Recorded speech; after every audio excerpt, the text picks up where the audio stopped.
Okay, anyway, siranis. Amma sirraa gabaabsa. Hayyee waan siin jedhu. Hayyee. Kan fannoorra ture fannoorratti kan fannisanii akkasi cafaqan akka bofaa cafaqan san akkasi waraanan san waaqa moo nama? Waaqayyo. Ali. Waaqayyo. Wallahi irratti ani maaliin si jedhati akkanachuma waaqayyo ilmi namaa laala akkana cafaqu san waaqatu mani. Isuma tuman garuu waan godhan sana hundumaa cubbuu dhala namaatiif ta'e waan ta'e sana hundumaa. Wallahi peentee ajaa'ibaati ati peentee miti qontee qontar peenteen akkana amantuun jirtu waaqa akkasi cafaqanii. Yesus Kristus waaqan jettaati. Dhaggeeffadhume abdataa kana naaseessa fira dhiise. Waa'ee Yesus Kristus waaqa keessaa baasee naa himu. Waa takka qoman qabdu ati waaqeffataadha malee peentee miti. Peenteen akka amantuun jirtu akka biyya lafaarra. Bakka isumatti amanna. Waamame? Ani carraa dhaga'uu didee barsinumaa. Okay, anyway, siranis. Amma sirraa gabaabsa. Hayyee waan siin jedhu. Hayyee. Kan fannoorra ture fannoorratti kan fannisanii akkasi cafaqan akka bofaa cafaqan san akkasi waraanan san waaqa moo nama? Waaqayyo. Ali. Waaqayyo. Wallahi irratti ani maaliin si jedhati akkanachuma waaqayyo ilmi namaa laala akkana cafaqu san waaqatu mani. Isuma tuman garuu waan godhan sana hundumaa cubbuu dhala namaatiif ta'e waan ta'e sana hundumaa. Wallahi peentee ajaa'ibaati ati peentee miti qontee qontar peenteen akkana amantuun jirtu waaqa akkasi cafaqanii. Yesus Kristus waaqan jettaati. Dhaggeeffadhume abdataa kana naaseessa fira dhiise. Waa'ee Yesus Kristus waaqa keessaa baasee naa himu. Waa takka qoman qabdu ati waaqeffataadha malee peentee miti. Peenteen akka amantuun jirtu akka biyya lafaarra. Bakka isumatti amanna. Waamame? Ani carraa dhaga'uu didee barsinumaa. Kanarra du'een kaastaa? Eentu du'ee jira benatti? Hin kaastaa je namaan si fida ani akkana nama godhu sawwaaqa taaksii kafalee fitin si fida mana yaalaa doktor eenyu biraa si geessani ni kafal ni waan ni goota. Qabii fitin. Telefoona kee kan amma. Oi. Ya? Amma telefoona kee kan. Maatiin goota telefoona kun. Amma sidhaa wallahi amma sidhaa fiti telefoona kan kee. Amma cufadde waan kana. Waan fadhaa qabaatu. Amma himi telefoona kan amma sumara sidhaa inni si garsiifna amma wallahi. Daf. Ajaa'iba. Hoi. Oromoo dhumtee hunda deebisuu deemna. Nama qorina ulsaas, nama qorina. Wallahi. Ana ammaan itti kan amma sidhaa waan qoy amma kaastee iddoo jirtu kan nita amma dhufanii si fuudhan. Oduu addaa Itoophiyaa TV Itoophiyaa irratti argamuu deemtaati waan dinqii ajjaa hojjette. Shinkaas. Ayya. Duwwaa tokko jedhe. Ahmad katabe. Duwwaa torba. Duwwaa tokko. Duwwaa tokko. 52 59. 52 59. 59. 55. 59 amma 55.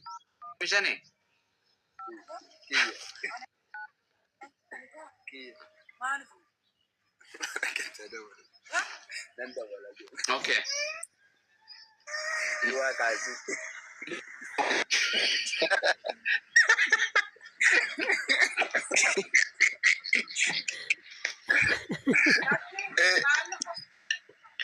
Gue fajir semua ada 3 batang. Gue di kelas semua ada 3 batang. Ya kemana? Hati mana tuh di situ?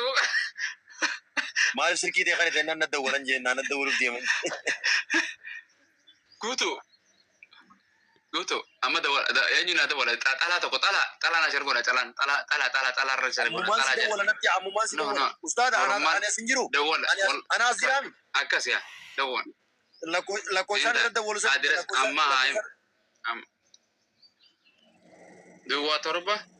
Takka shantami fi lama. Shantami shan. Akas men nafs anis. Ani go. Odo tira gesu din da wala. Odo tira gesu. Kute. Uyyo. Ogusu bar jarti maal jettee hin dhageessanii maaliif si kennaan irratti waluu fi jeen. Du'a kaasinaan jaan jeewa.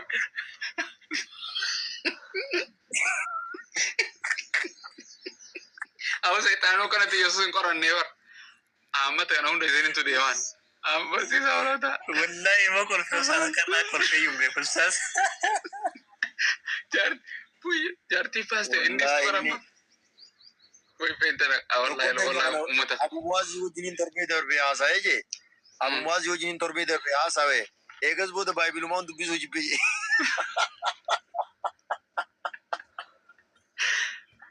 Gurbaan mooraalin oofee dimaanoo if naqee bara. Wallahi boqonnaa tun isin yoo deebisa harkadha nama fudhadhaa. Gurbaa namoota nama du'e kaasuu miti. Lakkaan warra gooftaa Yesuus Kiristoos nama fudhachiisanidha. Nama du'e nama kaasuu barbaannaati. Gurbaa amma nama du'e ni hankaasa jette sanii bilbila kee arganne nama nurraa du'e nuuf kaafta jennee si barbaadaa jirra. Akka du'a keessaa kaasa barbaaddanni. Du'arraa ni kaafta? Du'a keessaa sinan kaasa. Mee isa jirta amma dhufnee taaskii siif ergina yookaan shufeera kiyyaan si erga dhufanii si haa fuudhanii waa hunda niin kafala rakkoon hin jiru. Abbaa qabeenyaati jechuudha. Abbaa qabeenyaati. Ajaa'ibni qulqulluun akka jedhu. Ayyee. Nama qabeenya qabu tokkotti wangeela lallabuu mannaa gaalli qawwaa dhimmoo keessa loquu wayya jedha beektaa? Wangeela natti lallabduu bar nama du'e naa kaafta malee wangeelaa nu dubbisee jira. Ishi achumattuu du'a keessaa ka'uu ni dandeessu waan ana jedhan jettaa? Waan ati jettu odun taane kaa Yesuus Kiristoos akkanuma harkarra kaayee haasaa miti maatis harkarra keessan. Ayyee.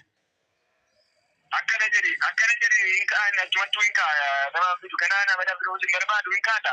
Mee bilbila kana qabrii sanirra kaa'uu itti dubbatta. Lakki sumatti hin dubbadda ani du'aatti hin dubbaddu. Duuba anaa waa du'e nama sanii du'e nama san kaasuu deemta. Eessa jirtaan maati? Ani booleen jira. Boolee bulbulaa. Boolee bulbulaa jirtaa? Boolee bulbulaa. Akkamii wal arguu dandeenyaadha amma? Wal arguu dandeenya eessa naannawa kam jirta? Ani? Naannawa kam jirta dhufeen si fuudha. Ati magaalaa jira? Magaalaa jirta okay namoota baay'ee jira kan waan barcaate hafaluu dandeenii namoota gartee namarraa du'anii jira. Qophaa'ee bakka jirtu lookeeshina sheernaa godhi shufeerri kiyya dhufanii si haa fuudhanii. Ayyee abbaa qabeenyaa keenya galashoomaa jenna. Ayyee. Waan hundaafuu garuu fayyisooti jiraachisuu kan danda'u gooftaa Yesuus Kiristoos ta'uu isaa akka hubattanii barbaada. Rakkoon qabu ati nama du'aniin kaasaa jetteemi? Yesuus kaasan jedhame maqaa Yesuus hin kaan jedhe malee maqaa kiyyaanii mati. Yesuus Kiristoosiitu bar waan jedhe namoonni natti amanan waan hin godhu hundumaan hin godhanii jedhe. Waan inni godhan keessaa tokkoffaa du'aa kaasuudha lammaffaa jaamaa fayyisuudha. Sadaffaa inni laala kinje Yesuus Kiristoos waan jedhe yoo namni natti amane yoo summiillee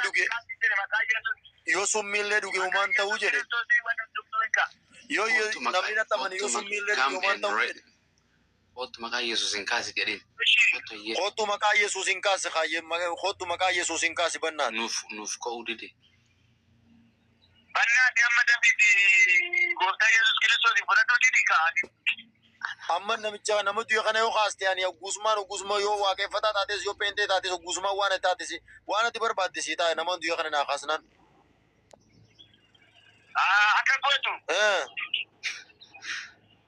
Boolla isaa gadi fageessi qotichi. Hawultii seeran irratti hojjetadhu saboonni akka gooftaa Yesuus Kiristoos fudhadhu. Aduu duutee jirta maa du'a kaaftaa miti maslaattaa. Inna lillahi wa inna ilaihi wallahi dama subhanallah qabeenya maal si gaafata waa wayyaa buuka choofe qabite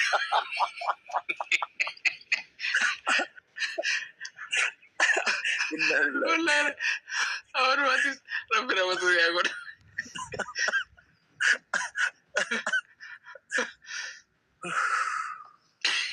wala ku dandenya ya desa Abbaa qabeenyaati jedhanii bar. Kayyeessaan kaasachuudha ustaas kayyeessaan kaasuu. wallahi waa qoodadhamne Abbaa qabeenyaati jedheen. Seetan deema. Aye. Okay, bokonna sana dubbisi bokonna makana kama kana me. Dubbisi. I know. Namni ka boqonnicha namni Yesuus Kiristoos namni anatti amanee wanta hojjetu hundumaa hojjechuu danda'a jedhe. Anetti amanne ye ana miti atitti amante me. Amaneera. Ana nalala chiso bokonna kon sila chisa. Anyone who believe in me jere namnumma